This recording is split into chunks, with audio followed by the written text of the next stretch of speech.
สุดใดเนี่ยแต่ของขี้เนี่ยไงนี้ខ្ញុំនឹងលើកយកផ្សាយរឿងបែបរន្ធត់ដែលបានកើតឡើងតាំងពីចំនួនមុនដោយនិទានដោយលោកតាម្នាក់ប្រាប់ទៅកាន់ក្មេងៗក្នុងភូមិរបស់គាត់ផ្សាយរឿងមួយនេះគឺត្រូវបានគាត់លើកឡើងអំពីវត្តអារាមមួយកន្លែងដែលស្ថិតនៅក្នុងភូមិមួយបន្ទាប់ពីអ្នកភូមិនឹងត្រូវបានឆ្លងជំងឺសន្ត្រារោគស្លាប់អស់ឡើងពេញមួយភូមិតែម្ដងគឺនៅសល់តែព្រះសង្ឃមួយអង្គដែលគង់នៅក្នុងវត្តមួយនោះដូច្នេះដើម្បីចង់ដឹងថាតើនឹងមានរឿងអីកើតឡើងចំពោះព្រះសង្ឃមួយអង្គដែលគង់នៅក្នុងវត្តនោះសូមទៅស្ដាប់នៅការនិទានរបស់លោកតាទាំងអស់គ្នាលោកតាអង្គក៏មានអាយុប្រមាណជាង70ឆ្នាំហើយចៅរបស់គាត់បានមកសុំឲ្យគាត់នឹងនិយាយរឿងនិទានប្រាប់ទៅកាន់ពួកគេដោយសារតែលោកតាអង្គគាត់មានរឿងរ៉ាវជាច្រើនដែលគាត់ធ្លាប់បានដឹងរឿងខ្លះគាត់បានឆ្លងកាត់ដោយផ្ទាល់ចំណែករឿងខ្លះទៀតគាត់បានឮលោកពុករបស់គាត់ឬក៏លោកតារបស់គាត់នឹងនិយាយប្រាប់មកគាត់នៅពេលដែលគាត់នៅក្មេងដូចជាចៅរបស់គាត់នៅពេលនេះអញ្ចឹងហើយគាត់ក៏បានលើកយករឿងមួយយកមកប្រាប់ទៅកាន់ពួកគេហើយចំពោះសាយរឿងមួយនេះផងដែរគឺជារឿងដែលលោកតារបស់គាត់គឺជាអ្នកនិយាយប្រាប់គាត់ដោយផ្ទាល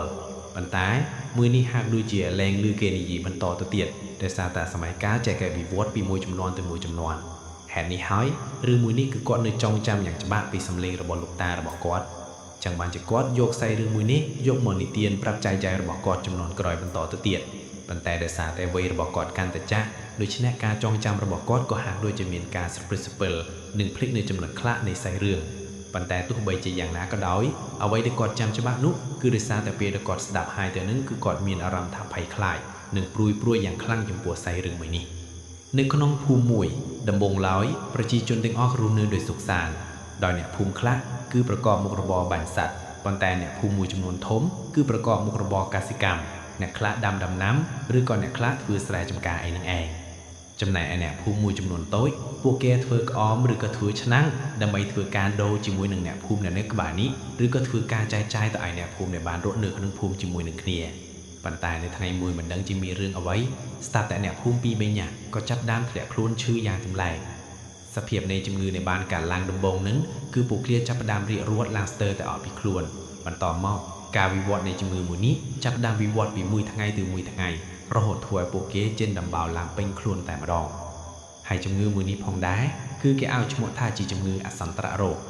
ជំងឺមួយនេះចាប់ផ្ដើមឆ្លងពីម្នាក់ទៅម្នាក់ជាពិសេសគឺសមាជិកគ្រួសារដែលបានកើតជំងឺនឹងតែម្ដងហើយអ្នកជំងឺមួយនឹងគឺគ្មានវិទ្យាសាស្ត្រនៅក្នុងការព្យាបាលនោះទេសូម្បីតែគ្រូពេទ្យនៅក្នុងភូមិនឹងក៏មិនអាចជួយទៅដល់អ្នកជំងឺបានដែរដែលជាហេតុធ្វើឲ្យអ្នកជំងឺគឺត្រូវបានស្លាប់ដោយមិនអាចជៀសផុតបានចំណែកឯសាកសពរបស់ពួកគេគឺត្រូវបានគេយកទៅធ្វើបុណ្យនិងធ្វើការបូជានៅក្នុងវត្តយ៉ាងត្រឹមត្រូវទៅតាមទំនៀមទម្លាប់ដែលត្រូវបានបន្តតាំងពីបុរាណមកហេតុដោយសារតែការមិនយល់ដឹងអំពីបញ្ហានៃជំងឺអសន្ត្ររោគដែលបានឆ្លងទៅលើអ្នកភូម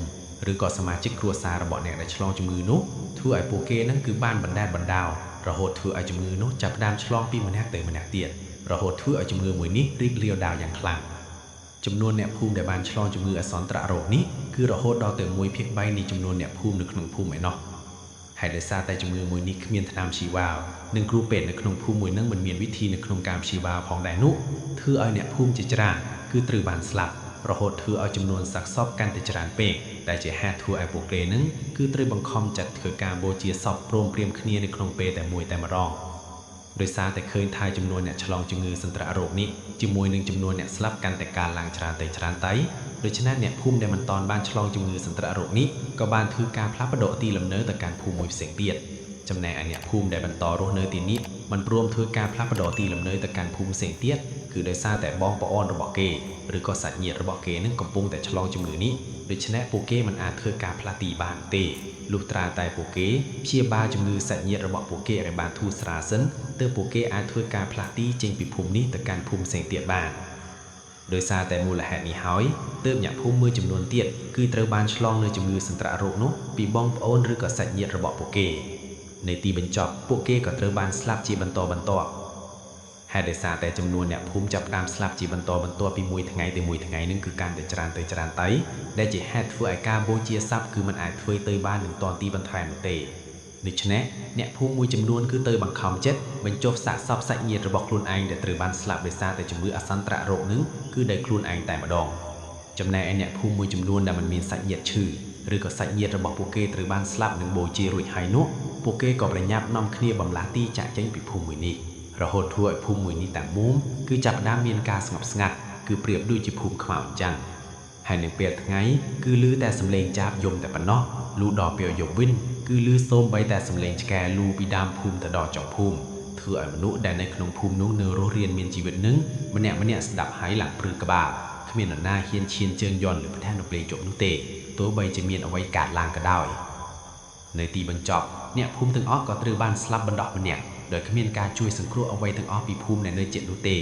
គឺនៅសល់តែព្រះសង្ឃមួយអង្គដែលបានគង់នៅក្នុងវត្តដែលមានព្រះនាមថាព្រះដេចគុណសាន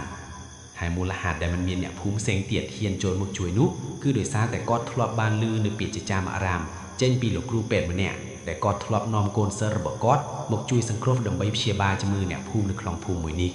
ពីដំបូងឡើយលោកគ្រូពេទ្យបានឮដំណឹងរីរាវដាវនៃជំងឺអសន្នត្ររោគនៅក្នុងភូមិមួយនោះដោយសារតែគាត់មានចិត្តសន្តោសនិងជាគ្រូពេទ្យល្អផងដែរគាត់ក៏បាននាំកូនសិស្សរបស់គាត់ដែលទើបតែនឹងទទួលយកមកឲ្យរៀននៅវិជ្ជាពេទ្យពីគាត់ថ្មីនោះឲ្យចូលមកក្នុងភូមិមួយនេះដើម្បីជួយសង្គ្រោះជីវិតអ្នកភូមិដែលបានឆ្លងនឹងជំងឺអសន្នត្ររោគដំណឹងមួយនេះគឺគាត់បានទទួលពីអ្នកភូមិដែលបានរត់ចាក់ចេញពីភូមិមួយនេះទៅវិញនៅថ្ងៃដំបូងនៃការចូលមកជួយសង្គ្រោះអ្នកភូមិដែលនៅទីនេះគាត់មកដល់នោះគឺពេលវេលារៀងបាក់រសៀលទៅហើយមូលហេតុដោយសារតែគាត់ធ្វើដំណើរពីភូមិផ្សេងរៀងឆ្ងាយដែរចឹងបានជាគាត់ធ្វើដំណើរតម្រាំតែមកដល់ភូមិមួយនេះធ្វើឲ្យវារៀងជិតដំណើរបន្តិចប៉ុន្តែនៅពេលដែលគាត់ចូលមកដល់ដើមភូមិនោះគាត់ក៏បានឃើញមានគ្រួសារមួយកំពុងតែស្រែកយំយ៉ាងខ្លាំងព្រោះសមាជិកគ្រួសាររបស់គេពីរនាក់កំពុងតែដេកឈឺដោយសារតែឆ្លងនៅជំងឺអសន្នត្ររោគនៅពេលដែលបានឃើញលោកគ្រូពេទ្យចូលមកដល់ក្នុងភូមិបែបនេះសមាជិកគ្រួសារម្នាក់នៅក្នុងចំណោមសមាជិកគ្រួសារពីរនាក់ដែលនៅមានជីវិតនោះក៏បានប្រញាប់រត់មកលេខគុណនិងធ្វើការសូមអង្វរឲ្យលោកគ្រូពេទ្យជួយសន្តោសប្រណីទៅដល់ជីវិតសមាជិកគ្រួសាររបស់ពួកគេពីរនាក់ទៀតដែលកំពុងតែដេករំរាយនៅជាមួយនឹងជំងឺអសន្នត្ររោគទោះបីជាត្រូវចំណាយប្រាក់អីប៉ុណ្ណាក៏ពួកគេហ៊ានចំណាយឲ្យលោកគ្រូពេទ្យធ្វើយ៉ាងណាឲ្យតែលោកគ្រូពេទ្យយល់ព្រមជួយទ្រជីវិតគ្រួសាររបស់គេឲ្យរស់រានមានជីវិតបន្តទៅទៀតនៅក្នុងនាមជាគ្រូពេទ្យដ៏ល្អម្នាក់លោកគ្រូពេទ្យគាត់ចូលមកក្នុងភូមិមួយនេះគាត់មិនមានបំណងចង់ស្វែងរករៀបសក្ការៈឬក៏ប្រកាសពីអ្នកជំងឺអ្វីនោះទេគាត់ចូលមកនេះគឺគាត់បំណងតែមួយដើម្បីតែជួយសង្គ្រោះជីវិតមនុស្សដែលកំពុងតែរងគ្រោះដោយសារតែជំងឺអសន្នត្ររោគតែប៉ុណ្ណោះបន្ទាប់មកលោកគ្រូពេទ្យជាមួយនឹងកូនសិស្សរបស់គាត់ក៏បានប្រញាប់ក្តាយបុពេទ្យរបស់គាត់ដែលគាត់បានស្ប៉ែមកតាមខ្លួនដោយជាស្រេចនឹងប្រញាប់ដើរចូលទៅក្នុងបរិវេណនៃរបងផ្ទះរបស់អ្នកជំងឺដែលអ្នកជំងឺគឺបានដាក់នៅលើគ្រែនៅមុខផ្ទះនឹងតែម្ដងគាត់ក៏ចាប់ផ្ដើមធ្វើការពិនិត្យអាការៈជំងឺនៃអ្នកជំងឺដែលកំពុងតែសម្រាកនៅលើគ្រែទាំងពីរអ្នកនោះនៅពេលដែលលោកគ្រូពេទ្យកំពុងតែធ្វើការពិនិត្យជំងឺព្រះដេចគុណសានក៏បាននាមមនុស្សកាត់នេះហាក់ដូចជាមានបំណងចង់ធ្វើដំណើរតាមនេះតែម្ដងបន្ទាប់មកព្រះដេចគុណសានក៏បានឈប់នៅនឹងមុខផ្ទះអ្នកជំងឺនិងស្រែកសួរទៅកាន់លោកគ្រូពេទ្យជាមួយនឹងកូនសិស្សរបស់គាត់ថាញោមតែញោមឈប់នៅទីនេះធ្វើអ្វីហើយតែញោមកំពុងតែធ្វើអ្វីដែរឮបែបនេះលោកគ្រូពេទ្យក៏បានប្រញាប់ក្រឡេកទៅវិញនិងឆ្លើយតបទៅកាន់ព្រះដេចគុណថាកណាលោកអើអាត្មាកំពុងតែពិនិត្យជំងឺទៅឲ្យអ្នកជំងឺពីរនាក់ដែលបានឆ្លងនៅជំងឺអសន្នត្ររោគបន្ទាប់ពីឮបែបនេះព្រះដេចគុណក៏បានឆ្លើយតបទៅវិញថាតើអ្នកជំងឺឯណាទៅហេតុអ្វីបានជាអាត្មាមើលមិនឃើញនៅពេលដែលបានឮព្រះដេចគុណមានសង្កតិកាបែបនេះលោកគ្រូពេទ្យជាមួយនឹងកូនសិស្សរបស់គាត់ក៏បានប្រញាប់ងាកទៅមើលអ្នកជំងឺវិញដោយបំរុងនឹងទូទៅកាន់ព្រះអង្គថាអ្នកជំងឺគឺដេកនៅលើគ្រែនេះហើយព្រះដេចគុណប៉ុន្តែការពិតនៅពេលដែលក្រឡេកទៅវិញប្រែជាបែបមិនបានឃើញអ្នកជំងឺដែលបានដេកនៅលើគ្រែទាំងពីរអ្នកនោះទេសូម្បីតែបងប្អូនសាច់ញាតិរបស់អ្នកជំងឺដែលបានមករត់ជញ្ជូនសូមអង្វរគាត់អំបញ្ញវិញក៏មិនបានឃើញដូចគ្នាដែរទៅវិញបើយើងបានឃើញផ្ទះមួយនេះត្រូវបានបិទទ្វារចោលព្រមទាំងមានស្លឹកឈើធ្លាក់រាបបាយនៅពេញទាំងមុខផ្ទះដូចជាមិនមាននរណាមកសម្អាតជាច្រើនថ្ងៃមកហើយដោយមិនអស់ចិត្តលោកគ្រូពេទ្យក៏បានយកដៃឯកក្បាលបន្ទាប់មកក៏បានសម្រេចចិត្តថានឹងបើកទ្វារចូលទៅខាងក្នុងដើម្បីពិនិត្យមើលឲ្យបានច្បាស់តែម្ដងទៅគ្រាន់តែលោកគ្រូពេទ្យបានយកដៃទៅរុញទ្វារភ្លាមសត្វដែលមានសត្វជាច្រើននោះគឺបានហក់ចេញមកវូធ្វើឲ្យលោកគ្រូពេទ្យភ្ញាក់ស្ទើរតែផ្ងាក្រោយទៅហើយបន្ទាប់មកលោកគ្រូពេទ្យក៏បានប្រញាប់យកពន្លឺដើម្បីទៅបញ្ចេញមើលនៅក្នុងផ្ទះដោយសារតែនៅក្នុងផ្ទះវាហាក់ដូចជាមានភាពងងឹតខ្លាំងដូច្នេះលោកគ្រូពេទ្យក៏ព្យាយាមពិនិត្យមើលតាមភ្លើងពន្លឺដែលគាត់បានបញ្ចេញទៅនោះពេលនោះគាត់ក៏បានឃើញថាមានសាកសពពីរនាក់គឺត្រូវបានស្លាប់ឡើងហាមតែម្ដងព្រមទាំងមានដង្កោចុកថែមទៀតប្រហែលជាសាកសពនេះបើតាមមើលទៅអាចនឹងស្លាប់ប្រមាណជា5ពិភេទឬក៏8ថ្ងៃបាត់ទៅហើយប៉ុន្តែគ្រាន់តែគ្មាននរណាបានដឹងអំពីរឿងនេះតែប៉ុណ្ណោះប៉ុន្តែហេតុអ្វីបានជាពេលដែលគាត់ចូលមកដល់ទីនេះមិនបានធំក្លិនសយបែបនេះទៅវិញទើបតែគាត់បានឃើញសាកសពធំក្លិនសយក៏បានឆាក់ឡើងតែម្ដង កំពុងតែឆ្ងល់អំពីរឿងមួយនេះស្រាប់តែគាត់ជាមួយនឹងកូនសិស្សរបស់គាត់នោះគឺបានឃើញថាសាកសពបានងាកមុខមករកគាត់ព្រមទាំងបានសោយដាក់គាត់ថែមទៀតដែលធ្វើឲ្យគាត់ជាមួយនឹងកូនសិស្សរបស់គាត់ភ្ញាក់រហូតដល់តែអូគាត់ទៅនឹងដីតែម្ដងនៅពេលដែលឃើញបែបនេះបណ្ដាជើគូនក៏បានដឹងយ៉ាងច្បាស់ថាច្បាស់តែខ្មោចលងពួកគេទាំងពីរនាក់ហើយចំណែកឯលោកគ្រូពេទ្យជាមួយនឹងកូនសិស្សរបស់គាត់ក៏បានប្រញាប់រត់ចេញពីផ្ទះនោះភ្លាមរត់សម្ដៅទៅលើជង្គង់ដើម្បីសុំឲ្យប្រដាជើគូនជួយទៅដល់ពួកគេដោយសារតែពួកគេនៅពេលនេះកំពុងតែមានការភ័យខ្លាចយ៉ាងខ្លាំងប៉ុន្តែលោកគ្រូពេទ្យដោយសារតែគាត់ជាគ្រូពេទ្យធ្លាប់ជួបជាមួយនឹងសាកសពជាច្រើនដូច្នេះការលឿនបន្លាយប៉ុណ្ណោះគាត់មិនសូវជាភ័យខ្លាំងដូចជាកូនសិស្សរបស់គាត់ប៉ុន្មាននោះទេប៉ុន្តែទោះបីជាណាក៏ដោយក្នុងនាមជាមនុស្សជាមួយនឹងក្មួយក៏នៅតែមានការភ័យខ្លាចដែរប៉ុន្តែគ្រាន់តែមិនសូវជាតក់ស្លុតដោយកូនសិស្សរបស់គាត់តែប៉ុណ្ណោះចំណែកឯលោកអសានក៏បានមានសេចក្តីការចោទទៅកាន់វិញ្ញាណខ្មោចទាំងអស់នោះថាញោមទាំងអស់គ្នាមិនគួរធ្វើការលឿនបន្លាយមនុស្សបែបនេះនោះទេព្រោះតែការធ្វើបែបនេះធ្វើឲ្យញោមមានបាបធ្ងន់ណាស់និងមិនអាចទៅចាប់កំណត់បានទៀតផងបន្ទាប់មកប្រតិជកូនក៏បានធ្វើការផ្សាយនូវមេត្តាធម៌ធម៌ទៅដល់វិញ្ញាណខ្មោចនៃគ្រួសារមួយនឹងព្រមទាំងបានប្រាប់លោកគ្រូពេទ្យជាមួយនឹងកូនសិស្សរបស់គាត់ជួយយកអាសាបូជាសាកសពរបស់ពួកគេដែលនៅក្នុងផ្ទះនឹងផងព្រោះมันអាចទុកសាកសពរបស់ពួកគេទាំងបែបនឹងទេវាអាចនឹងមានរឿងរ៉ាវច្រើនបន្តទៅទៀតពួកគេទាំងទីញាក់ក៏បានដើរចូលទៅទាំងមានការភ័យខ្លាចប៉ុន្តែដោយសារតែមានប្រដាជកូននៅទីនេះដូច្នេះពួកគេក៏បានចូលទៅបូជាសាកសពរបស់គ្រួសារមួយនឹងគឺបានធ្វើការដុតទាំងផ្ទះចោលតែម្ដងទី1ផ្ទះមួយនេះគឺมันអាចទុកចោលទាំងបែបនឹងនោះទេដោយសារតែវិញ្ញាណខ្មោចម្ចាស់ផ្ទះនឹងគឺស្នាក់នៅទីនេះត្រូវតែដុតចោលដើម្បីឲ្យវិញ្ញាណរបស់គេត្រឡប់ទៅកន្លែងដែលពួកគេត្រូវទៅទី2ពួកគេមិនអាចយកសាកសពទៅបូជានៅក្នុងវត្តបានឡើយគឺដោយសារតែពួកគេគឺស្លាប់ដោយសារតែជំងឺសន្តិរោគការដែលប៉ះពាល់ជាមួយនឹងសាកសពអាចនឹងធ្វើឲ្យឆ្លងជំងឺសន្តិរោគនោះទៅដល់លោកគ្រូពេទ្យជាមួយនឹងកូនសិស្សរបស់គាត់ថែមទៀតនេះគឺជាមូលហេតុដែលធ្វើឲ្យពួកគេបានធ្វើការបូជាសាកសពជាមួយនឹងផ្ទះនឹងតែម្ដងទៅនៅពេលដែលភ្លើងកំពុងតែឆេះយ៉ាងសន្ធោសន្ធោសពួកគេទាំងពីរនាក់នឹងក៏បានដើរទៅតាមលោកអេសានចូលទៅក្នុងវត្តដែរដោយសារតែពួកគេនឹងគឺចង់សុំឲ្យលោកអេសានធ្វើការប្រក់ព្រំឲ្យពួកគេទាំងពីរនាក់គឺដើម្បីការពារពួកគេនឹងកុំឲ្យមានការភ័យខ្លាចដោយសារតែអំបញ្ញមិញនឹងពួកគេត្រូវបានវិញ្ញាណខ្មោចដីហោងរបស់គ្រួសារមួយនឹងធ្វើការលឺមិនឡាយទៅលើពួកគេដោយសារតែពេលនេះគឺវាចិត្តល្ងាចទៅហើយដែរបើសិនជាពួកគេធ្វើដំណើរត្រឡប់ទៅកាន់ភូមិវិញពួកគេអាចនឹងដេកតាមព្រៃក៏ថាបានដែរដូច្នេះយប់នេះពួកគេគួរតែស្នាក់នៅជាមួយនឹងលោកអេសានមួយយប់សិនចាំព្រឹកស្អែកឡើងពួកគេនឹងត្រឡប់ទៅកាន់ភូមិរបស់ពួកគេវិញហើយចំពោះការស្នាក់នៅក្នុងវត្តជាមួយនឹងលោកអេសាននៅក្នុងយប់នេះក៏មិនមានរឿងអីកើតឡើងចំពោះពួកគេដែរប៉ុន្តែលោកអេសានបានប្រែប្រដៅទៅកាន់ពួកគេថានៅពេលដែលធ្វើដំណើរត្រឡប់ទៅវិញកុំងាកក្រោយជាដាច់ខាតត្រូវតែធ្វើដំណើរឲ្យត្រង់ទោះបីជាបានឮសំឡេងនរណាម្នាក់ស្រែកហៅពួកគេនៅតាមផ្លូវក៏ដោយគឺត្រូវតែធ្វើជាមិនដឹងនិងមិនឮនិងប្រញាប់ចាក់ចេញពីភូមិមួយនេះហើយពួកគេមិនបាច់ចូលទៅព្យាបាលអ្នកជំងឺដែលនៅក្នុងភូមិនឹងនោះទេបើតាមលោកអេសានស្មាននឹងគឺថាពួកគេត្រូវបានស្លាប់បាត់បង់ជីវិតអស់បាត់ទៅហើយគឺដោយសារតែគ្មាននរណាម្នាក់យកចង្ហាន់មកប្រគេនព្រះសង្ឃអស់រយៈពេល1សប្តាហ៍ទៅហើយដែលបញ្ជាក់យ៉ាងច្បាស់ថាអ្នកភូមិទាំងអស់នោះអាចនឹងត្រូវស្លាប់បាត់បង់ជីវិតបើសិនជានៅមានអ្នកមានជីវិតនៅរស់ប្រហែលជាមានអ្នកអាចយកចង្ហាន់មកប្រគេនព្រះសង្ឃដូចជាធម្មតាចំណែកឯលោកគ្រូពេទ្យនៅពេលដែលគាត់បានដឹងថាមនុស្សនៅក្នុងភូមិមួយនេះគឺត្រូវបានស្លាប់បាត់បង់ជីវិតបាត់ចោលហើយគាត់ក៏បានធ្វើការនិមន្តព្រះអង្គឲ្យទៅកាន់ភូមិរបស់គាត់តែម្ដងទៅប៉ុន្តែលោកអេសានបានប្រាប់ទៅកាន់គាត់វិញថាអាត្មានឹងស្នាក់នៅទីនេះដដែលព្រមទាំងដាក់អាយុសង្ខាររបស់អាត្មានៅក្នុងភូមិមួយនេះតែម្ដងណាមួយអាត្មានៅមានការងារជាច្រើនទៀតដែលត្រូវធ្វើជាមួយនឹងវិញ្ញាណខ្មោចដីហោងដែលនៅតែតោនលីនៅក្នុងភូមិមួយនេះដូច្នេះសូមញោមចាក់ចេញនៅព្រឹកស្អែកអានដោយសុវត្ថិភាពទៅចុះ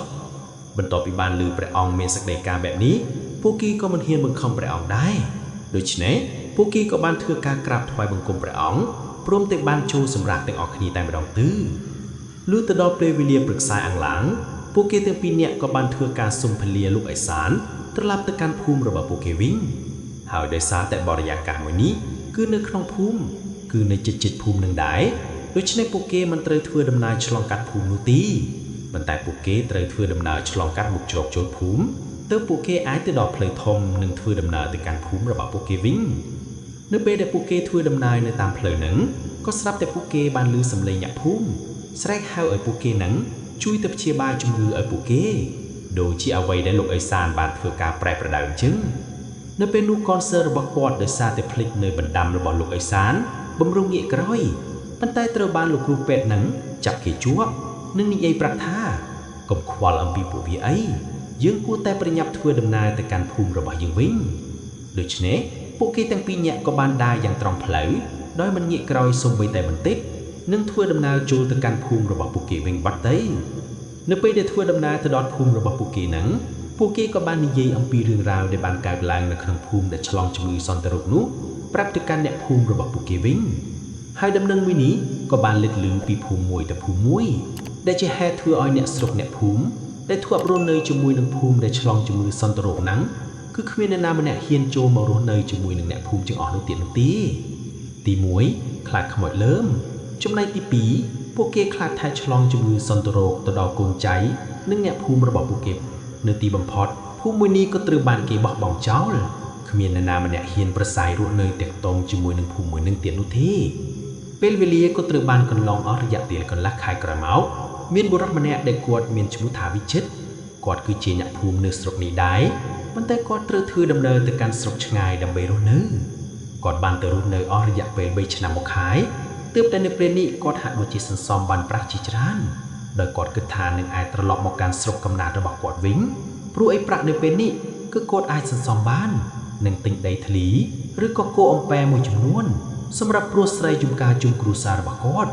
ដោយគាត់គឺបន្សល់នៃម្ដាយម្នាក់ជាមួយនឹងប្អូនស្រីរបស់គាត់ទាំងពីរនាក់បន្ទាប់ពីឪពុករបស់គាត់បានស្លាប់បាត់បង់ជីវិតចោលពួកគេទៅគាត់ត្រូវស្ពាយភារកិច្ចចេញទៅរស់នៅស្រុកឆ្ងាយដើម្បីយកប្រាក់យកមកទិញដីធ្លីដែលឪពុករបស់គាត់បានធ្វើឲ្យបាត់បង់នៅពេលដែលគាត់នៅមានជីវិតរស់នៅឪពុករបស់គាត់បូកជាមួយនឹងលបាយនឹងស្រា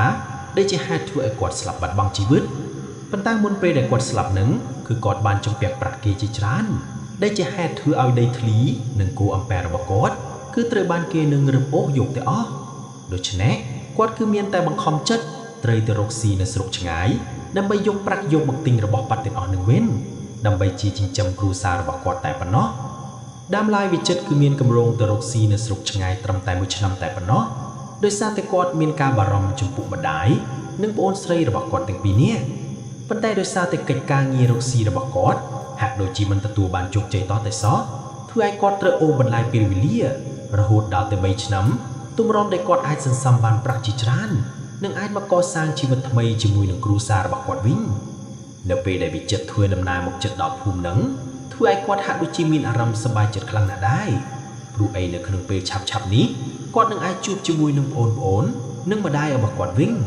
ប៉ុន្តែអ្វីដែលកាន់តែចម្លែកទៀតនោះទម្រាំតែគាត់ចូលមកដល់ភូមិហ្នឹងគឺពេលវេលាវិចិត្រនឹងល្ងាចទៅហើយដែរ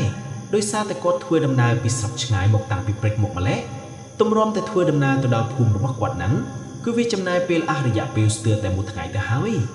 ប៉ុន្តែទោះបីជាយ៉ាងណាក៏ដោយក៏វិចិត្រនៅតែមិនខ្វល់ពីរឿងមួយនេះដែរគាត់គឺគិតតែពីសប្បាយចិត្តព្រោះតែបានជួបជាមួយនឹងប្អូននិងម្ដាយរបស់គាត់វិញនៅពេលដែលវិចិត្រធ្វើដំណើរចូលមកដល់ក្នុងភូមិភ្លាមក៏ស្រាប់តែបានប្រទះឃើញថានៅក្នុងភូមិរបស់គាត់ហាក់ដូចជាមានភាពអ៊ូអរខុសពីធម្មតាមានមនុស្សប្រុសស្រីជាច្រើនកំពុងតែដូចជាមានកម្មវិធីចប់លៀងមួយអញ្ចឹងប្រុសនៅក្នុងភូមិកំពុងតែអង្គុយផឹកនិងជជែកគ្នាលេងយ៉ាងសប្បាយចំណែកឯក្មេងៗកំពុងតែរត់លេងប្រដែងគ្នាហុយដីទ្រុបតែម្ដងចំណែកឯស្រីជាច្រើនអ្នកបានក្រាលកន្ទើយលើដីហើយនឹងអ្នកខ្លះកំពុងតែវែងញោមអន្សំដូចជាមានកម្មវិធីអ្វីមួយអញ្ចឹងនៅពេលដែលឃើញទិដ្ឋភាពដ៏ខ្ញៀវខ្ញ័រទាំងអស់នេះធ្វើឲ្យវិចិត្រហាក់ដូចជាមានអារម្មណ៍ងឿងឆ្ងល់ខ្លាំងណាស់ដែរប៉ុន្តែទោះបីជាយ៉ាងណាក៏ដោយក៏វិចិត្រនៅតែមិនខ្វល់ពីរឿងមួយនេះច្រើនដែរដោយសារតែគាត់រវល់តែនឹករលឹកទៅដល់ម្ដាយនិងប្អូនស្រីរបស់គាត់វិញគាត់គិតថានឹងប្រញាប់ស្រូវដំណើរទៅកាន់ផ្ទះរបស់គាត់ប៉ុន្តែនៅពេលដែលគាត់ដើរចូលទៅដល់កន្លែងដែលមានមនុស្សអ៊ូអរភ្លាមស្រាប់តែពួកគេឈប់សកម្មភាពទាំងអស់គ្នាតែម្ដងអ្នកភូមិទាំងអស់បានឈរសម្លឹងមកកាន់មុខរបស់វិចិត្រទាំងទឹកមុខស្មោះដោយគ្មាននរណាម្នាក់ញញឹមសូម្បីតែបន្តិចធ្វើឲ្យវិចិត្រនឹងហាក់ដូចជាមានភាពងឿងឆ្ងល់ខ្លាំងណាស់ដែរប៉ុន្តែអ្វីដែលកាន់តែចម្លែកទៀតនោះវិចិត្រហាក់ដូចជាមិនស្គាល់ពួកគេតតែសោះ មិនដឹងថាតើពួកគេជាអ្នកណានោះទេមនុស្សដែលគាត់ធ្លាប់ស្គាល់នឹងក៏មិនបានឃើញនៅក្នុងចំណោមពួកគេផងដែរបន្ទាប់មក V7 ក៏បានបន្តដំណើរទៅមុខទៀតប៉ុន្តែពេលនោះស្រាប់តែមានបរិយាម្នាក់ដែលអង្គុយនៅក្នុងវងផាក់បានចេញមកនិងហៅ V7 ថាប្អូនប្រុសតើប្អូនប្រុសទើបតែមកពីស្រុកឆ្ងាយមែនទេគួរតែចូលមកអង្គុយលេងជាមួយនឹងពួកយើងសិនទៅប៉ុន្តែ V7 បានប្រាប់ទៅកាន់ពួកគេវិញថាមិនអីទេបងប្រុសព្រោះតែខ្ញុំប្រញាប់ស្រោដំណើរទៅកាន់ផ្ទះព្រោះអីនៅពេលនេះមេឃវាហាក់ដូចជារៀងយប់ដែរទៅហើយប៉ុន្តែដោយសារតែអ្នកភូមិនោះគាត់ហាក់ដូចជាមានចិត្តចង់បបួល V7 ឲ្យចូលអង្គុយលេងជាមួយនឹងពួកគេមួយផ្លែតដោយមិនអាចប្រកែកបានដូច្នេះ V7 ក៏បង្ខំចិត្តចូលទៅអង្គុយលេងជាមួយនឹងប្រុសៗទាំងអស់នោះតែម្ដងទៅភ្លាមនោះស្រាប់តែសកម្មភាពទាំងអស់ក៏ចាប់ផ្ដើមឡើងវិញតែម្ដងធ្វើឲ្យ V7 ហាក់ដូចជាមានអារម្មណ៍ងឿងឆ្ងល់ខ្លាំងណាស់ដែរហេតុអ្វីអ្នកភូមិរបស់គាត់ទាំងអស់ប្លែកៗមកបែបនេះមិនត្រឹមតែប៉ុណ្ណោះសកម្មភាពរបស់ពួកគេហាក់ដូចជាចម្លែកថែមទៀតប៉ុន្តែពេលនោះស្រាប់តែបរិសម្នាក់នៅក្នុងចំណោមបរិសទាំងអស់ដែលអង្គុយផឹកថ្នោតជូរនៅក្នុងវងนั้นបានលើកថ្នោតជូរមកកែវឲ្យទៅកាន់ V7 ផឹក V7 ហាក់ដូចជាចង់ប្រកែកដែរព្រោះតែគាត់មិនចង់ធំក្លិនស្រានៅពេលដែលគាត់ត្រឡប់ទៅផ្ទះវិញនោះទេប៉ុន្តែដោយសារតែត្រីបានពួកគេចេះតែហត់ឲ្យគាត់ខ្លាំងពេកគាត់ក៏បង្ខំចិត្តលើកដាក់មួយកែវនឹងគេតែម្ដងទៅហើយសកម្មភាពខ្ញៀវខ្ញាក៏ចាប់ផ្ដើមកើតឡើងបន្តទៀតធ្វើឲ្យ V7 ហាក់ដូចជាវង្វេងស្មារតីជាមួយនឹងក្រុមរបស់មនុស្សដែលកំពុងតែផឹកជាមួយនឹងគាត់ពួកគេចេះតែហុចឲ្យគាត់ពីមួយកែវទៅមួយកែវធ្វើឲ្យ V7 ហាក់ដូចជាគ្មានឱកាសសាកសួរទៅលើពួកគេថាតើពួកគេមកពីណានិងឈ្មោះអ្វីខ្លះនោះទេដូច្នេះចម្ងល់មួយនេះក៏ត្រូវបានលាក់ទុកនៅក្នុងចិត្តរបស់គាត់វិញបន្ទាប់ពីការផឹកស៊ីបានមួយសន្ទុះក្រោយមក V7 ហាក់ដូចជាមានអារម្មណ៍ថាឈឺបត់ជើងតូចជាខ្លាំងដូច្នេះគាត់ក៏បានសុំការអនុញ្ញាតពីពួកគេទៅបត់ជើងតូចនៅឯជិតនេះបន្តិចនៅក្រោមដើមឈើធំមួយបន្ទាប់មក V7 ហាក់ដូចជាដើរត្រៀតត្រោតបន្តិចយ៉ាងដើរចូលសម្ដៅទៅក្រោមដើមឈើធំមួយហើយគាត់ក៏ចាប់ផ្ដើមធ្វើការបត់ជើងតូចតែម្ដងទៅប៉ុន្តែនៅពេលដែលគាត់កំពុងតែបត់ជើងតូចនឹងគាត់ក៏បានធ្វើឲ្យរបស់មួយដែលជាប់ដៃរបស់គាត់ធ្លាក់ចុះមកដីភ្លាមនោះគាត់ក៏បានប្រញាប់អោនរើសរបស់នោះវិញប៉ុន្តែនៅពេលដែលគាត់អោនរើសវិញហើយគាត់បានក្រឡេកមើលទៅក្រោយតាមផ្លោះជើងរបស់គាត់ស្រាប់តែបានឃើញថាពួកគេទាំងអស់នោះគឺមិនមែនជាមនុស្សនោះទេអ្នកខ្លះគ្មានក្បាលឡើយហើយចំណែកអ្នកខ្លះវិញគឺឡើងហើមស្អុយតែម្ដងកំពុងតែឈរសម្លឹងមើលមកកាន់គាត់គ្រាន់តែគាត់បានឃើញទិដ្ឋភាពបែបនេះភ្លាមធ្វើឲ្យ V7 ចាប់ផ្ដើមភ័យឡើងញ័រជើងប៉ុន្តែគាត់ព្យាយាមទប់អារម្មណ៍របស់គាត់ព្រោះអីគាត់គិតថាតើអាចបោះពីគាត់ស្រវឹងស្រាឬក៏មិនដឹងបានជាគាត់ឃើញទិដ្ឋភាពបែបនេះនៅពេលនោះ V7 គាត់ខំប្រឹងទប់ស្មារតីនិងងើបក្បាលឡើងមើលទៅកាន់ខាងក្រោយខ្នងរបស់គាត់ម្ដងទៀតប៉ុន្តែលើកនេះគាត់ឃើញថាអ្វីគ្រប់យ៉ាងហាក់ដូចជាត្រឡប់មកសភាពដើមវិញដោយមិនឲ្យចិត្ត V7 គាត់ក៏បានញីភ្នែករបស់គាត់និងសម្លឹងមើលម្ដងហើយក៏បានឃើញថាគ្រប់យ៉ាងគឺដូចជាអ្វីដែលគាត់បានឃើញនៅពេលដែលគាត់ចូលមកដល់ក្នុងភូមិដំបងអ៊ីចឹងលើកនេះគាត់ច្បាស់ហើយថាគាត់ច្បាស់ជាស្រវឹងស្រានិងប្រឹងភ្នែកជាមិនខានពេលនោះគាត់ក៏ចាប់ផ្ដើមនឹកឃើញថាគាត់គួរតែប្រញាប់លាពួកគេទៅផ្ទះរបស់គាត់ព្រោះតែនៅពេលនេះគាត់ដូចជាមានអារម្មណ៍ថាស្រវឹងស្រាឡើងព្រិលភ្នែកបាត់ទៅហើយបំរុងនឹងឈានជើងដើរទៅកាន់ពួកគេនិងប្រាប់ថាគាត់ត្រឡប់ទៅវិញនឹងគឺស្រាប់តែពេលនោះគាត់មានអារម្មណ៍ថាដូចជាមានខ្យល់ត្រជាក់បក់ប៉ះទៅលើដងខ្លួនរបស់គាត់ធ្វើឲ្យគាត់មានអារម្មណ៍ថាព្រឺសម្បល់យ៉ាងចម្លែកបន្ទាប់មកគាត់ក៏បាននឹកឃើញទៅដល់ខ្សែករូបព្រះដែលព្រះសង្ឃមួយព្រះអង្គបានប្រគល់មកឲ្យគាត់នៅពេលដែលគាត់ទៅរកស៊ីនៅឯស្រុកឆ្ងាយភ្លាមនោះគាត់ក៏បានប្រញាប់រាវរកខ្សែកនោះនៅលើករបស់គាត់ប៉ុន្តែហាក់ដូចជាមិនបានឃើញវាទាល់តែសោះពេលនោះផងដែរគាត់ក៏បាននឹកឃើញថាគឺខ្សែកនោះគាត់បានដាក់វានៅក្នុងបង្វិចរបស់គាត់ឯណោះស្រាប់ពេលដែលបង្វិចនោះគឺគាត់ទុកចោលនៅលើគ្រែកន្លែងដែលគាត់បានផឹកស៊ីជាមួយនឹងអ្នកស្រុកបន្ទាប់មកគាត់ក៏បានប្រញាប់ឈានជើងដើរទៅកាន់បង្វិចរបស់គាត់បន្ទាប់ពីគាត់ដើរទៅដល់បង្វិចហើយគាត់ក៏បានប្រញាប់ស្រែកបង្វិចនោះនិងរាវរកខ្សែករូបព្រះដែលព្រះសង្ឃមួយព្រះអង្គបានប្រគល់មកឲ្យគាត់បន្ទាប់ពីគាត់ព្យាយាមរាវរកមួយផ្លែតគាត់ក៏បានរកឃើញខ្សែកនោះនៅក្នុងបង្វិចនឹងពិតមែនបន្ទាប់មកគាត់ក៏បានប្រញាប់យកខ្សែកនោះចេញមកនិងធ្វើការសូត្រទៅលើខ្សែកនោះខ្សឹបខ្សាប់បន្ទាប់មក គាត់ក៏បានយកទៅពាក់នៅលើករបស់គាត់តាមក្រោយគ្រាន់តែវិចិត្របានពាក់ខ្សែកនោះហើយភ្លាមអ្វីគ្រប់យ៉ាងក៏បានធ្វើការផ្លាស់ប្ដូរទាំងអស់ផ្ទះរបស់អ្នកស្រុកដែលដុតភ្លើងចង្គៀងភ្លឺយ៉ាងចិញ្ចាងស្រាប់តែពេលคล้ายទៅជាងងឹតស្លុបនិងគ្មានអ្នកណារស់នៅទាំងអស់មិនត្រឹមតែប៉ុណ្ណោះផ្ទះទាំងអស់នោះហាក់ដូចជាតត្រោមថែមទៀតមនុស្សជាច្រើនដែលកំពុងតែលេងនឹងផឹកស៊ីយ៉ាងខៀវខ្ចាយបែរជាឈរសម្លឹងមើលមកកាន់មុខរបស់គាត់ដោយម្នាក់មានទុកមុខគួរឲ្យភ័យខ្លាចអ្នកខ្លះភ្នែកឡើងក្រហមសម្លឹងមើលមកកាន់គាត់ចំណែកឯអ្នកខ្លះវិញក៏បានលើកដៃចង្អុលមកកាន់គាត់ថែមទៀតគ្រាន់តែឃើញបែបនេះភ្លាមវិចិត្រក៏បានប្រញាប់ទាញបង្វិចរបស់គាត់និងរត់ចាកចេញពីទីនេះភ្លាមតែម្ដងប៉ុន្តែគាត់មិនបានរត់ទៅកាន់ផ្ទះរបស់គាត់នោះទេគឺគាត់រត់ទៅកាន់វត្តមួយកន្លែងព្រោះតែគាត់ដឹងថាក្នុងភូមិនេះគឺវត្តនៅជិតជាងបើសិនជាគាត់រត់ទៅកាន់ផ្ទះរបស់គាត់គឺគាត់ត្រូវចំណាយពេលយូរព្រោះតែផ្ទះរបស់គាត់គឺនៅឯចុងភូមិឯណោះបំរើនឹងភ្លើងងឹតបែបនេះផងប្រហែលជាគាត់មិនងាយស្រួលនៅក្នុងការត្រឡប់ទៅកាន់ផ្ទះរបស់គាត់ទេ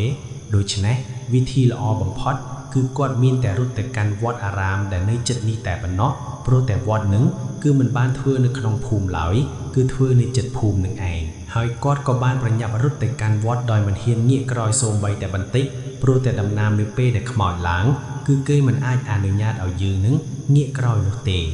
នៅពេលដែលគាត់រត់ទៅដល់មុខខ្លងទ្វារវត្តគាត់ក៏បានឃើញថានៅក្នុងវត្តហ្នឹងគឺមានភ្លើងដុតភ្លឺដូច្នេះច្បាស់ជាមានព្រះសង្ឃគង់នៅក្នុងវត្តនេះជាមិនខានឃើញបែបនេះធ្វើឲ្យវិចិត្ររៀងមានអារម្មណ៍ធូរស្រាលបន្តិចបន្ទាប់មកគាត់ក៏បានប្រញាប់រត់បន្តចូលទៅក្នុងវត្តនោះតែម្ដងនៅពេលដែលគាត់រត់ចូលទៅដល់ក្នុងវត្តទៅក៏ស្រាប់តែគាត់បានឃើញថាមានព្រះសង្ឃមួយព្រះអង្គដែលមានព្រះនាមថាព្រះអង្គសានឹងគឺកំពុងតែគង់នៅក្នុងវត្តនោះដូច្នេះគាត់ក៏បានប្រញាប់រត់ចូលនិងធ្វើការសូមពះទៅកាន់ព្រះសង្ឃតែម្ដងឃើញបែបនេះព្រាមព្រះសង្ឃក៏បានសួរទៅកាន់វិចិត្រថាតើញោមទៅតែនឹងរត់មកពីណាត្រហែបបែបនេះទាំងយប់បន្ទាប់ពីបានឮសន្ទេការរបស់ព្រះអង្គសានសួរបែបនេះវិចិត្រក៏បានប្រញាប់ឆ្លើយទៅវិញថាគឺកណាលទៅតែនឹងត្រូវខ្មោចនៅក្មិនភូមិនឹងឡងកណាលដូច្នេះបានជាកណាលរត់ចូលមកក្នុងវត្តដើម្បីពឹងពាក់ឲ្យព្រះអង្គជួយទៅដល់កណាលផងនៅពេលដែលបានឮបែបនេះព្រះអង្គសានក៏បានហៅឲ្យវិចិត្រឡើងមកអង្គុយនៅខាងលើជិតព្រះអង្គហើយព្រះអង្គក៏បានធ្វើការសូត្រធម៌ដើម្បីរងាប់ភាពភ័យខ្លាចរបស់វិចិត្រនឹងកុំឲ្យគាត់មានការភ័យខ្លាចខ្លាំងពេកចំណែកឯវិចិត្រនៅពេលដែលគាត់រត់ចូលមកដល់ក្នុងវត្តព្រមតែមានព្រះសង្ឃបានធ្វើការសូត្រធម៌បែបនេះទៀតធ្វើឲ្យអារម្មណ៍នៃភាពភ័យខ្លាចរបស់គាត់ក៏ត្រូវបានថយចុះប៉ុន្តែក្នុងព្រានរបស់គាត់ក៏កំពុងតែនៅមានការញាប់ញ័រនៅឡើយព្រោះតែអំបញ្ញមិញគឺគាត់បានឃើញនិទ្ធភាពដ៏គួរឲ្យភ័យខ្លាចនៅក្នុងភូមិដែលគាត់មិនធ្លាប់បានឃើញកាលពីមុនមកតតែសោះនៅពេលនោះផងដែរវិចិត្រគាត់ក៏ឮសំឡេងឆ្កែលូចេញពីក្នុងភូមិមកយ៉ាងក្រសលួតដោយសារតែវត្តមួយនេះធ្វើនៅជិតភូមិចឹងហើយបានជាសំឡេងឆ្កែលូនៅក្នុងភូមិបានឮមកដល់វិចិត្របែបនេះនៅពេលដែលឮចឹងចាំងធ្វើឲ្យវិចិត្រកាន់តែមានភាពញាប់ញ័រដៃជើងរបស់គាត់ក៏ចាប់ផ្ដើមញ័រតែម្ដងទោះបីជាបានឮសំឡេងព្រះអង្គសានកំពុងតែសូត្រធម៌យ៉ាងណាក៏ដោយក៏ភាពភ័យខ្លាចនឹងក៏នៅតែមកគ្របដណ្ដប់ទៅលើសតិអារម្មណ៍របស់វិចិត្រនៅពេលដែលព្រះអង្គសានបើកភ្នែកមកឃើញថាវិចិត្រកំពុងតែមានភាពភ័យខ្លាចបែបនេះព្រះសង្ឃបានប្រាប់ឲ្យវិចិត្រនឹងបិទភ្នែកនិងធ្វើការសូត្រធម៌ជាមួយនឹងព្រះសង្ឃដែរដើម្បីកុំឲ្យវិញ្ញាណខ្មោចទាំងអស់នោះអាចធ្វើការអូសទាញនៅសតិអារម្មណ៍របស់វិចិត្របានចំណែកឯវិចិត្រក៏បានបិទភ្នែកបន្ទាប់មកក៏បានប្រណម្យដៃធ្វើការសូត្រធម៌ទៅតាមព្រះសង្ឃតិចប៉ុន្តែអ្វីដែលកាន់តែចម្លែកនោះព្រះអង្គសានក៏ចាប់ផ្ដើមសូត្រកាន់តែល្បឿនទៅមិនត្រឹមតែប៉ុណ្ណោះធម៌នោះក៏ចាប់ផ្ដើមកាន់តែចម្លែកទៅដែលធម៌នោះហាក់ដូចជាមិនមែនជាធម៌ដែលគាត់ធ្លាប់បានឮពីមុនមកនោះទេធម៌ក៏ចាប់ផ្ដើមផ្លែទៅធ្វើឲ្យវិចិត្រក៏ចាប់ផ្ដើមមានភាពងឿងឆ្ងល់ប៉ុន្តែគាត់ក៏នៅតែមិនតន់ហ៊ានបើកភ្នែកនៅឡើយគាត់ក៏នៅតែបន្តផ្ទៀងស្ដាប់នៅធម៌នោះបន្តទៅទៀតសំឡេងឆ្កែកាន់តែលូសំឡេងធម៌គឺកាន់តែចម្លែកទៅខ្យល់ត្រជាក៏ចាប់ផ្ដើមបក់មកបាក់ខ្លួនប្រាណរបស់វិចិត្រធ្វើឲ្យគាត់ចាប់ផ្ដើមព្រឺសម្បុរឡើងពេញខ្លួនតែម្ដង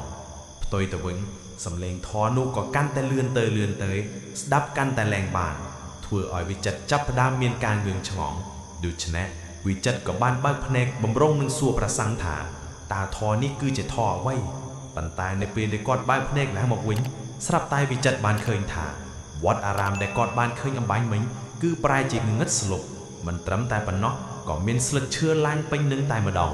អ្វីដែលកាន់តែចម្លែកទៀតនោះព្រះសង្ឃដែលបានសូត្រធម៌នៅមុខគាត់អំបញ្ញមិញនឹងក៏មិនបានឃើញបន្តទៀតដែរឃើញបែបនេះធ្វើឲ្យវិចិត្រក៏ចាប់ដើមមានការភ័យស្លន់ស្លោតែម្ដងតើមានអ្វីកើតឡើងចំពោះគាត់ហេតុអ្វីបានជានៅសុកវត្តអារាមនេះប្រែទៅជាបែបនេះទៅវិញលុះពេលដែលវិចិត្រងាកមើលឆ្វេងមកស្ដាំទៅក៏បានឃើញថាមានសាកសពមួយគឺនៅនឹងចិត្តនឹងដែរហើយធំក្លិនឡើងស្អុយតែម្ដងគឺដោយសារតែសាកសពនោះហាក់ដូចជាស្លាប់អស់រយៈពេលជិតកន្លះខែទៅហើយប៉ុន្តែនៅពេលដែលវិចិត្រមើលបញ្ជាក់ឲ្យកាន់តែច្បាស់នោះក៏បានឃើញថាសាកសពមួយនឹងគឺក្រងនៅសម្បង់ជីវរថែមទៀតដូច្នេះបញ្ជាក់ថាសាកសពមួយនឹងគឺជាសាកសពរបស់ព្រះសង្ឃសាននឹងឯងហើយមូលហេតុនៃការសង្កត់របស់ព្រះសង្ឃសានអាចបណ្ដាលមកពីដោយសារតែគ្មានចង្ហាន់ពីពុទ្ធបរិស័ទព្រមតែមានជំងឺរាតត្បាតផងនោះអាចជាហេតុធ្វើឲ្យព្រះសង្ឃសានក៏ត្រូវបានសង្កត់នៅក្នុងវត្តនឹងតែម្ដងទៅចំណែកវិចិត្រដោយសារតែឃើញថាសូម្បីតែនៅក្នុងវត្តអារាមនឹងក៏មិនមានសុវត្ថិភាពសម្រាប់គាត់ដែរគាត់ក៏បានប្រញាប់ក្រោកឡើងនិងរត់ចាកចេញពីទីនេះបន្តទៅទៀតប៉ុន្តែគាត់មិនដឹងថាគាត់នឹងត្រូវទៅណានោះទេដោយសារតែនៅពេលនេះគឺជាពេលយប់ព្រមទាំងគ្មានភ្លើងបំភ្លឺថែមទៀតគឺមានតែពន្លឺព្រះច័ន្ទដែលភ្លឺមកតិចៗពីខាងលើតែប៉ុណ្ណោះដែលជាភ្លើងសម្រាប់នាំផ្លូវគាត់ដូច្នេះវិចិត្រក៏ចេះតែបន្តរត់បន្តទៅទៀតធ្វើយ៉ាងណាឲ្យតែរកផុតពីតំបន់នេះតែប៉ុណ្ណោះនៅពេលដែលវិចិត្ររត់បានក៏បាននឹកឃើញទៅដល់គុណបុណ្យរបស់ព្រះសង្ឃដែលបានប្រគល់ខ្សែករូបព្រះមកឲ្យគាត់ដើម្បីការពារគាត់បើសិនជាមិនបានខ្សែកនឹងនោះទេគាត់ច្បាស់ជាត្រូវចប់ជាមិនខានដោយសារតែគាត់មានខ្សែកមួយហ្នឹងចឹងហើយបានជាពពួកខ្មោចនៅក្នុងភូមិមិនហ៊ានមកតាមគាត់ហើយនៅពេលដែលវិចិត្របានព្យាយាមរត់ចាកចេញពីភូមិមួយនេះប្រមាណអស់7កន្លះម៉ោងស្រាប់តែពេលនោះគាត់បានឃើញថាមានផ្ទះមួយគឺមានភ្លើងភ្លឺផ្លុងនៅពេលដែលឃើញបែបនេះធ្វើឲ្យវិចិត្រគិតថាតើជាផ្ទះពិតប្រាកដឬក៏ជាផ្ទះដែលត្រូវបានបំភានភ្នែកដោយពពួកវិញ្ញាណខ្មោចទាំងអស់នោះប៉ុន្តែគាត់គិតម្ដងទៀតថាហេតុអ្វីបានជាមានផ្ទះមួយនៅក្នុងព្រៃបែបនេះទៅវិញគឺមិនអាចទៅរួចនោះទេប៉ុន្តែទោះបីជាយ៉ាងណាក៏ដោយក៏គាត់ហាក់ដូចជាគ្មានកន្លែងសម្រាប់ទៅទៀតដែរប៉ុន្តែចុះបើសិនជាផ្ទះមួយនេះគឺជាផ្ទះរបស់មនុស្សពិតមែនចឹងក៏ច្បាស់ជាខុសខាននៅក្នុងការជួយសង្គ្រោះជីវិតរបស់គាត់ជាមិនខានបន្ទាប់មកវិចិត្រក៏ចាប់ផ្ដើមមានចិត្តទារេនិងឈរគិតមើលសន្ទុះថាតើគាត់គួរតែដើរចូលទៅក្នុងផ្ទះនោះឬក៏អត់នៅពេលដែលវិចិត្រកំពុងតែឈរគិតគាត់ក៏បានឮសំឡេងឆ្កែលូយ៉ាងក្រលួចចេញពីក្នុងភូមិមកដែលធ្វើឲ្យវិចិត្រចាប់ផ្ដើមព្រឺសម្បូរឡើងបះរោមតែម្ដងនៅពេលនោះផងដែរវិចិត្រក៏ចាប់ផ្ដើមនឹកឃើញថាចុះបើសិនជានេះជាផ្ទះរបស់ខ្មោចបន្លំភ្នែករបស់គាត់ពិតមែនក៏គាត់ក៏មានខ្សែកសម្រាប់ការពារខ្លួនដែរប៉ុន្តែបើសិនជាវាគឺជាផ្ទះរបស់មនុស្សដូច្នេះគាត់នឹងសុំគេស្នាក់ឬទីនេះមួយយប់សិនបន្ទាប់ពីគិតរួចហើយវិចិត្រគាត់ក៏បានដើរឈានជើងទៅមុខម្ដងមួយជំហានទាំងចិត្តរបស់គាត់គឺហាក់ដូចជានៅរារេនៅឡើយមិនយូរប៉ុន្មានវិចិត្រក៏បានដើរទៅដល់មុខផ្ទះមួយនោះហើយគាត់ក៏បានលើកដៃគក់ទ្វារគេព្រមទាំងបានស្រែកសួរថាតើមានមនុស្សនៅក្នុងផ្ទះនេះឬក៏អត់បន្ទាប់ពីបានឮសំឡេងរបស់វិចិត្រពេលនោះក៏ស្រាប់តែមានបរិសម្នាក់បានបើកទ្វារនិងចេញមកហើយបានសួរថាតើឯងគឺជាអ្នកណាហេតុអ្វីបានជាមកគក់ទ្វារផ្ទះរបស់យើងទាំងយប់បែបនេះហើយមិនត្រឹមតែប៉ុណ្ណោះបុរសម្នាក់នោះគឺមានកាន់កំភ្លើងនៅក្នុងដៃថែមទៀតបុរសម្នាក់នោះក៏បានបន្តថែមទៀតថាឯងឆាប់ចេញពីទីនេះទៅបើសិនជាមិនចឹងនោះទេយើងច្បាស់ជាបានឯងបំបែកក្បាលជាមិនខានបុរសម្នាក់នឹងក៏និយាយបែបនេះគឺដោយសារតែគាត់គិតថាប្រហែលជាអាចព្រាយខ្លាបន្លំខ្លួនឬក៏ជាពពួកខ្មោចព្រៃបិសាចបន្លំខ្លួនចង់មកធ្វើការវិប្រហារទៅលើគ្រួសាររបស់គាត់នឹងឯងចំណែកវិចិត្រក៏បានប្រញាប់ធ្វើការរារាបប្រាប់នៅរឿងរ៉ាវដែលបានកើតឡើងនិងពីដំណើរដាវតងទាំងអស់ដែលគាត់មកដល់ទីនេះបន្ទាប់ពីបានឮបែបនេះហើយលោកពូស្នាក៏បាននិយាយប្រាប់ទៅកាន់វិចិត្រថានៅក្នុងភូមិមួយនេះគឺមនុស្សត្រូវបានស្លាប់បាត់បង់ជីវិតអស់បាត់ទៅហើយឯងមិនដឹងនោះទេព្រោះអីមួយរយៈមុននឹងគឺមានជំងឺអសន្ត្ររូបគឺត្រូវបានឆ្លងរីរាលដាលពេញភូមិទាំងមូលដោយសារតែចំនួនមនុស្សស្លាប់ច្រើនខ្លាំងពេកធ្វើឲ្យអ្នកដុតនឹងក៏ដុតខ្មោចបន្តដែរនៅទីបន្ទាប់គឺគ្មានអ្នកណាដុតអ្នកណានោះទេដោយសារតែម្នាក់គឺឆ្លងជំងឺរៀងៗខ្លួនប៉ុន្តែសំណាងល្អ มนุษย์មួយភាគ3ហ្នឹងគឺត្រូវបានចាក់ចេញពីភូមិមួយនេះទាន់ពេលវេលាពួកគេក៏បានទៅរស់នៅភូមិផ្សេងចំណែកឯអ្នកដែលនៅក្នុងភូមិមួយនេះគឺគ្មានអ្នកណាម្នាក់នៅរស់រៀនមានជីវិតឡើយសូម្បីតែព្រះសង្ឃសានដែលគាត់តែងតែធ្វើការគ្រប់ហ្នឹងក៏ត្រូវបានស្លាប់ដោយសារតែជំងឺអក្សន្ត្ររូបផងដែរនៅពេលដែលបានឮសម្ដីរបស់លោកពូសានវិចិត្រក៏ចាប់ផ្ដើមមានការសង្ស័យថាតើលោកពូសានគឺជាមនុស្សឬក៏ខ្មោចបន្លំភ្នែកគាត់បើសិនជាអ្នកភូមិស្លាប់អស់បាត់ទៅហើយប៉ុន្តែហេតុអ្វីបានជាលោកពូសាននិងគ្រួសាររបស់គាត់បែរជាអាចនៅរស់បែបនេះទៅវិញព្រោះអីអ្នកភូមិទាំងអស់គឺត្រូវបានស្លាប់ដោយសារតែជំងឺអសន្ត្ររូបប៉ុន្តែហេតុអ្វីបានជាគ្រួសារលោកពូសានបែរជាអាចនៅរស់បែបនេះអញ្ចឹងវិចិត្រគាត់បានក្រឡេកមើលជុំវិញខ្លួនរបស់គាត់ព្រមទាំងបានកាន់ខ្សែករូបព្រះដែលនៅលើខ្លួនរបស់គាត់នឹងលួចសូត្រខ្សឹបដោយមិនឲ្យលោកពូសានគឺបានដឹងខ្លួននោះទេប៉ុន្តែនៅពេលដែលលោកពូសានបានឃើញនឹងពីអាកប្បកិរិយារបស់វិចិត្រគាត់ដឹងទៅហើយថាវិចិត្រច្បាស់ជាមានការសង្ស័យចំពោះគាត់ជាមិនខានដូច្នេះគាត់ក៏បាននិយាយប្រាប់ទៅកាន់វិចិត្រថាយើងដឹងថាឯងកំពុងតែគិតអ្វីប៉ុន្តែយើងប្រាប់ពីដំណើររឿងទៅចុះការពិតទៅលោកពូសានគឺជាព្រានព្រៃម្នាក់គាត់តែងតែចេញទៅបោះបានសัตว์យកមកធ្វើការដោះដូរជាមួយនឹងអ្នកភូមិប៉ុន្តែផ្ទះរបស់គាត់គឺមិនបាននៅក្នុងភូមិនោះទេគាត់នៅប្រហែលជា3គីឡូម៉ែត្រពីភូមិនឹងចឹងហើយបានជាគ្រួសាររបស់គាត់នឹងគឺមិនមានឆ្លងជំងឺអក្សន្ត្ររូបឡើយហើយនៅថ្ងៃមួយនៅពេលដែលលោកពូស្នាគាត់បោះបាញ់សัตว์បានពីក្នុងព្រៃនឹងគាត់ក៏យកវាចូលទៅក្នុងភូមិដើម្បីធ្វើការដោះដូរជាមួយនឹងអ្នកភូមិប៉ុន្តែនៅពេលដែលគាត់ចូលទៅដល់អ្នកភូមិទាំងអស់គ្មានអ្នកណាម្នាក់ហ៊ានចេញមកប្រកបមុខរបររកស៊ីដូច្នេះគាត់ក៏មានតែយកសัตว์របស់គាត់ត្រឡប់មកផ្ទះវិញដើម្បីឲ្យប្រពន្ធរបស់គាត់ប្រលាក់និងវាំងងារតែប៉ុណ្ណោះលើកទី2នៅពេលដែលគាត់ចេញទៅបោះបាំងគឺគាត់បាញ់បានសัตว์ជ្រូកព្រៃមួយក្បាលដូច្នេះគាត់ក៏បានលាយវាចូលទៅក្នុងភូមិដើម្បីយកទៅលក់ដូរឬក៏ដោះដូររបស់របរមួយចំនួនជាមួយនឹងអ្នកភូមិប៉ុន្តែលើកនេះគឺថាខុសប្លែកពីលើកមុនឆ្ងាយខ្លាំងមែនតើគ្មានអ្នកភូមិណាម្នាក់ចេញមកនោះទេប្រមឹងទាំងភូមិទាំងមូលត្រូវបានស្ងាត់ជ្រងំទោះបីជាគាត់ព្យាយាមស្រែកហៅពួកគេយ៉ាងណាក៏ដោយក៏គ្មាននរណាម្នាក់ចេញមកទទួលឬក៏និយាយជាមួយនឹងគាត់ដែរដែលជាហេតុធ្វើឲ្យគាត់ក៏ចាប់ផ្ដើមមានការសង្ស័យដូច្នេះគាត់ក៏បានដើរពិនិត្យមើលបរិវេណជុំវិញភូមិទាំងមូលនៅពេលដែលគាត់ពិនិត្យមើលទៅក៏ត្រូវបានដឹងថាតាមពិតអ្នកភូមិគឺត្រូវបានស្លាប់បាត់បង់ជីវិតបាត់ទៅហើយដូច្នេះគាត់ក៏បានប្រញាប់ត្រឡប់មកវិញហើយចាប់តាំងពីពេលនោះមកគាត់ក៏មិនហ៊ានធ្វើដំណើរចូលទៅក្នុងភូមិទៀតដែរហើយនៅយប់មួយម៉ោងប្រមាណជាង10យប់ស្រាប់តែមានគេមកគាស់ទ្វារផ្ទះរបស់គាត់ទាំងយប់លើពេលដែលគាត់បើកទ្វារទៅក៏បានឃើញថាគឺជាលោកអុយសានពេលនោះលោកអុយសានមានសេរីការមកកាន់គាត់ថាតើញោមមានចង្ហាន់សម្រាប់ដាក់បាតឲ្យអាត្មាឬក៏អត់នៅពេលដែលឮបែបនេះធ្វើឲ្យលោកពូស្នាក៏ចាប់ផ្ដើមមានការងើបឆ្ងល់ជាខ្លាំងព្រោះអីព្រះសង្ឃគឺគេមិនដើរបណ្ដាទាំងយប់បែបនេះនោះទេដូច្នេះគាត់ដឹងយ៉ាងច្បាស់ទៅហើយថាការពិតគឺមិនមែនជាមនុស្សឡើយច្បាស់ជាវិញ្ញាណខ្មោចកលាខ្លួនជាមិនខានហើយដោយសារតែលោកពូស្នាគាត់ក៏ចែកនៅវិជ្ជាអាគមមួយចំនួនដែរដូច្នេះគាត់ក៏បានបិទភ្នែកដើម្បីសូត្រនៅអាគមដែលគាត់បានរៀននោះហើយនៅពេលដែលគាត់បើកភ្នែកឡើងមកវិញគាត់ស្រាប់តែបាត់ព្រះសង្ឃដែលបានឈរនៅនឹងមុខរបស់គាត់តែម្ដងដូច្នេះគាត់បានធ្វើការសន្និដ្ឋានថាប្រហែលជាលោកអុយសាននឹងក៏ត្រូវបានសគត់នៅក្នុងវត្តនោះផងដែរនៅពេលដែលឮបែបនេះវិចិត្រចាប់ផ្ដើមស្រស់ទឹកភ្នែកហើយក៏បានសួរទៅកាន់លោកពូស្នាថាចុះគ្រួសារម្ដាយរបស់ខ្ញុំនិងប្អូនស្រីរបស់ខ្ញុំទាំងពីរនាក់តើពួកគេទៅជាយ៉ាងណាទៅបែរជំងឺអាសន្នធរនោះឆ្លងពេញភូមិបែបនេះវិចិត្រនៅតែមានសង្ឃឹមថាម្ដាយនិងប្អូនស្រីរបស់គេក៏នៅតែមានជីវិតនៅក្នុងភូមិនោះនៅឡើយប៉ុន្តែលោកពូស្នាគាត់ក៏បាននិយាយទៅកាន់វិចិត្រវិញថាគ្មាននរណាម្នាក់ដែលនៅក្នុងភូមិមួយនោះនៅមានជីវិតរស់នៅនោះទេអ្នកដែលមានសំណាងនៅរស់នៅ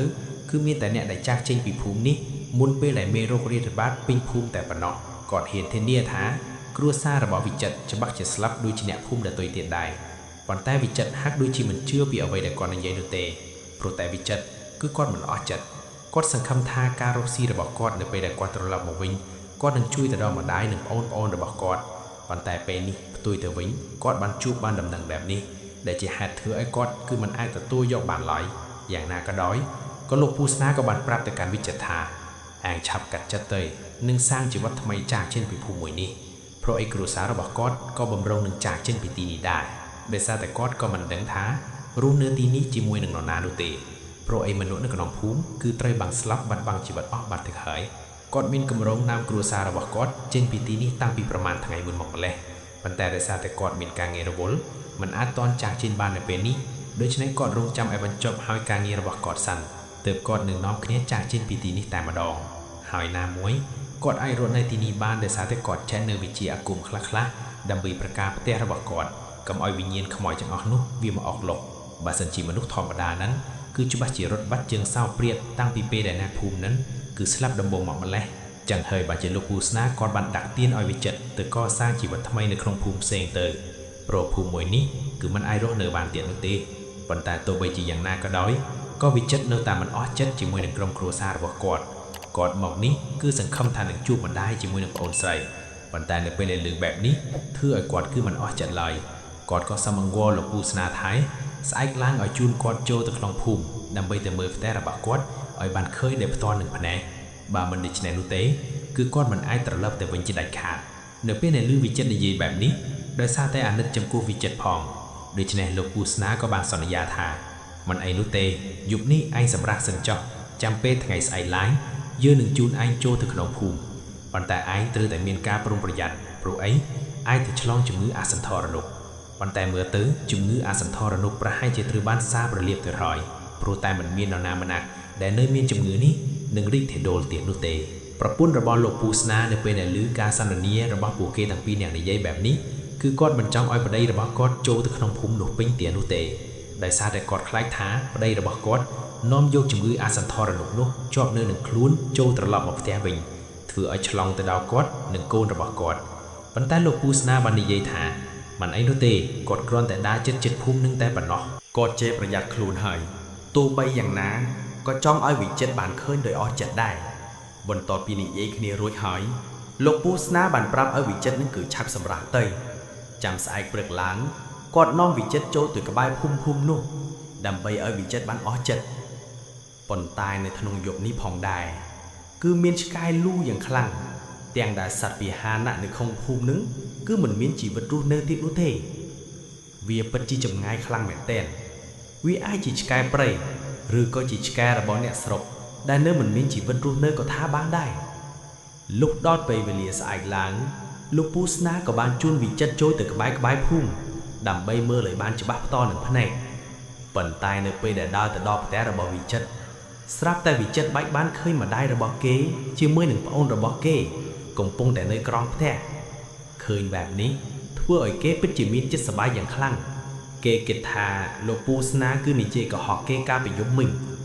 នៅពេលដែលម្ដាយរបស់គេបានក្រឡេកឃើញវិចិត្រភ្លាមគាត់គឺពិតជាមានការត្រេកអរយ៉ាងខ្លាំងគាត់ក៏បានបកដៃហៅកូនប្រុសរបស់គាត់ឲ្យប្រញាប់ចូលមកក្នុងផ្ទះចំណែកឯវិចិត្រវិញនៅពេលដែលបានឃើញគ្រួសាររបស់ខ្លួននៅមានជីវិតបែបនេះ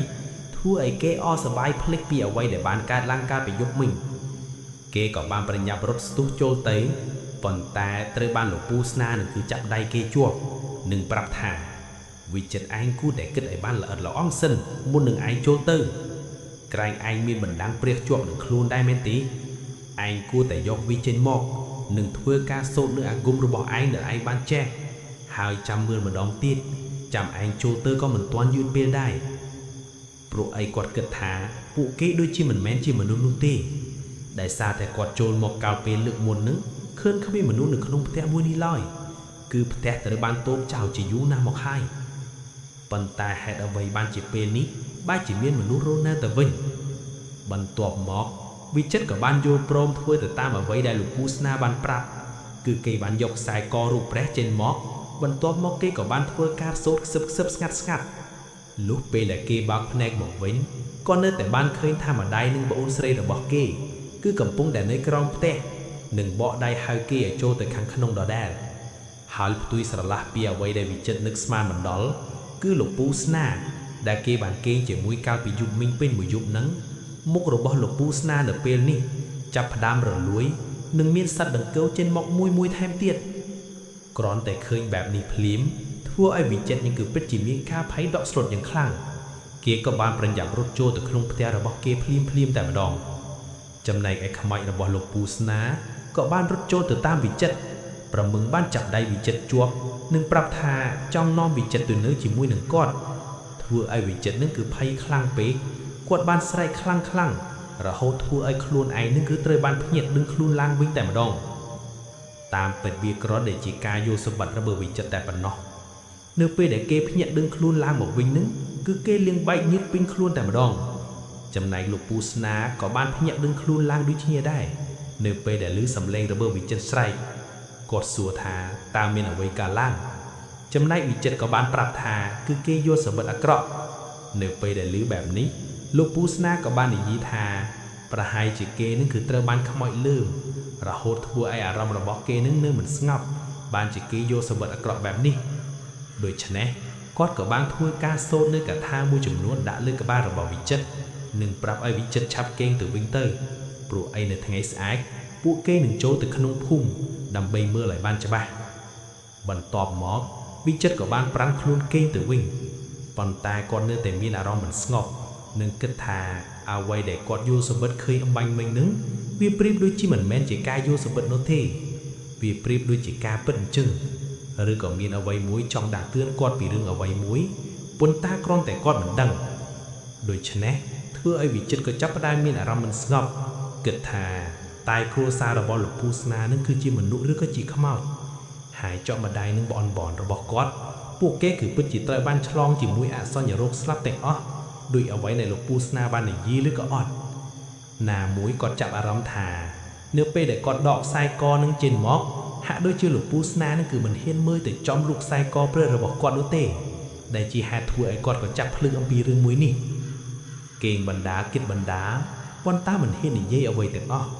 ហើយគាត់ក៏មិនចេះវិធីធ្វើយ៉ាងណាទើបធ្វើឲ្យគាត់មើលឃើញខ្មោចដែរប៉ុន្តែបើសិនជាគ្រួសាររបស់លោកពូស្នាគឺជាមនុស្សគាត់គិតបែបនេះច្បាស់ជាខុសជាមួយនឹងគេអ្នកចិត្តល្អជួយសង្គ្រោះជីវិតរបស់គាត់ជាមិនខានប៉ុន្តែបើចោះគ្រួសាររបស់លោកពូស្នាគឺជាខ្មោចវិញតើជីវិតរបស់គាត់នឹងទៅជាយ៉ាងណាទៅហើយនៅពេលដែលគាត់គេងលក់តើនឹងមានអ្វីកើតឡើងចំពោះគាត់នៅពេលដែលវិចិត្រកំពុងតែដេកគិតអំពីរឿងមួយនេះ